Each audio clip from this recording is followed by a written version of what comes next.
Welcome back to Alliance War. It's season 41. I think it's War 8. And 4 Loki are facing our friends in DSVG. Faced them earlier this season in War 1, which was always a calamitous war for us every season. We lost. So this time we're going to try and get a little bit of revenge. I'm going to be bringing Void and Diablo just like last war. Unfortunately, I won't be able to bring Loki for the synergy. Instead, I'm going to bring in Big Daddy rhulk. So let's get into the fights. And first up, on path 4A, we have this thing. I was not really involved in planning for this war due to traveling. I had a loss in my family, and so I was traveling for funeral and family gatherings and stuff like that. So PWF was awesome and stepped up and did the plan. BMcG helped out. I'm so thankful for those guys. Allowing me to have some time away to be with family during a difficult period. But as a result, I got assigned this fight, which is, it's very, very long. So I went ahead and sped it up. There's no real danger to fighting thing here. Even with rhulk, it just takes forever. I think this fight ends up taking over 2 minutes. It's just managing rock stacks, baiting specials. As long as you know how to fight thing in general, this is absolutely nothing. Obviously, the best thing counters in the game are champs like Falcon and Valkyrie, both of whom I really enjoy using. Valkyrie is kind of a new fave of mine. But, you know, if you don't have room for her on your team, you don't have room for her on your team. And so instead, you got to make do with a global champ here like rhulk. He would allow you to bypass things unstoppable with the neutralizes, but there's not really any point. And so let's go ahead and just get another combo in on this asshat, and we will get him down. Don't even need a combo. All right, next up on path 4A, we have OG Scarlet Witch. Faced her on this node before with rhulk, I think. But we're going to do it again. And this is a pretty simple fight. And this fight ends up being super simple up until Scarlet Witch pulls some random RNG on me. And, well, you'll see what happens. So anyway, things start off perfectly fine. Throwing a special one for the heat charges, dexing her special ones, just hitting her, you know. Nothing abnormal. And, yeah, things are moving fine. The weaknesses are nerfing my damage a little bit, but that's not that big a deal. I mean, I guess I could back off here if I wanted to. I don't know. But let's wait for the good stuff. All right, so she gains 1 power gain and a flourish charge. Then she gains 3 power gains, more flourish charges. And I go to get a special one, and nope, she happens to power drain me as soon as I get above a bar of power. She instantly jumps up to 3 bars of power, and so I'm getting to eat this little special 3 to the face. I don't have an invul boost on. I don't have a gray special 3 boost on, and she eats half my health. I was pissed. And then, of course, I walk right into a special because I'm completely on tilt. I clipped that and sent it to the 4 Loki main chat just as kind of like a, come on, guys. I mean, you know, that was just nonsense. So, fortunately, it doesn't cost me anything other than a bunch of potions. F you, Scarlet Witch. All right. So then we have the Mojo 119. PWF didn't send me a message like, are you okay doing this fight? Do you think it's safe? And I was like, yeah, sure, it's rhulk, no problem.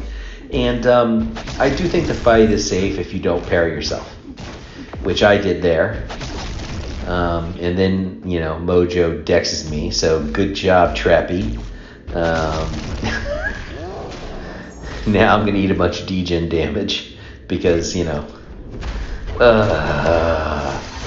I do think this is a perfectly fine rhulk fight. As you can see, I'm doing, once I get protection down, with that Fury and 10 heat charges, he just mows through Mystic Defenders. It's just dealing with all of, you know, the rest of Mojo's nonsense, like trying to bait this SP2. I dex 3 out of the 4 hits. I'm pretty fine with that. Still get a nice fat degen, though. Yeah. Fortunately, this is my last Red Hulk fight of this war, and so I don't really care too much of the health. I get the solo. All right, next up, we have one fight here on path 1B. It's this Wiccan, and I'm going to be using Void for this fight. This is a very, very, very easy fight. The danger in Wiccan comes if you're shock immune, which we learned from Yusafa last war. Rip. Sorry about that, buddy. Love you. There's not any sort of punishment for being incinerate immune, which Void is. It's just a matter of getting those petrifies up to control the healing and the power gain, and then after you do that, it's a pretty easy fight. So, just doing the Void thing.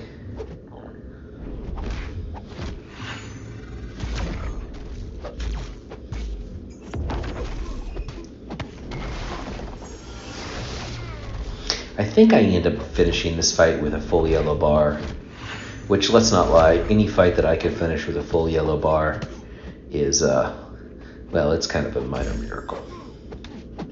Yep, look at that. Beautiful. Beautiful. All right, next up we have this Gore on node 50. I brought Diablo. I've done this fight once before, and so I'm, I guess, now somewhat familiar with it. I used a Power Start 1 boost. I'm going to do a combo and then hit him with a PS1. And now that when I get rid of all those buffs because of Mystic Dispersion, I immediately shoot up to a special 3. Fortunately, Gore dumps his power right away, so I can hit him with the SP3 right away. And unlike last war, I made sure to have Mystic Dispersion on for this fight. So I don't have on Essence of Null. The one thing to remember here is that, when he gets that regen, unblockable. Okay, but the poisons are really, really just messing with Gore, and that's awesome. I did not put on a Cosmic Power Back boost for this fight, which if I had, I think this fight is probably about 10 or 15 seconds faster. But with only one fight for Diablo, it just didn't seem like a worthwhile investiture, just because those class-based power back boosts, are more expensive than ever. So I traded the 10 seconds or 15 seconds for the boost. Firing up on 55, we have an Abs Man. Void absolutely destroys this dude. So let's just go ahead and speed this fight up, because there's really nothing to this fight. It's baiting heavies or specials and then punishing. There I deactivated his form just because I was in the corner and I wanted to gather a little bit more space. But other than that, I'm just going to spam special ones. So we finished this war with about like 149 fights, 150 fights, and 3 deaths. And DSVG had 0. And so we were a little bit down, because we're like, man, are we going to really put up a 3-death war and lose? And circumstances prevailed. DSVG died 4 times in their final 20-25 fights. And so we ended up winning this war. So it was a phenomenal performance by DSVG, but we came out, we prevailed, and we're finally rewarded after having a bunch of bad luck earlier this season. So goodbye us, and I'll see you in the next life, Jack.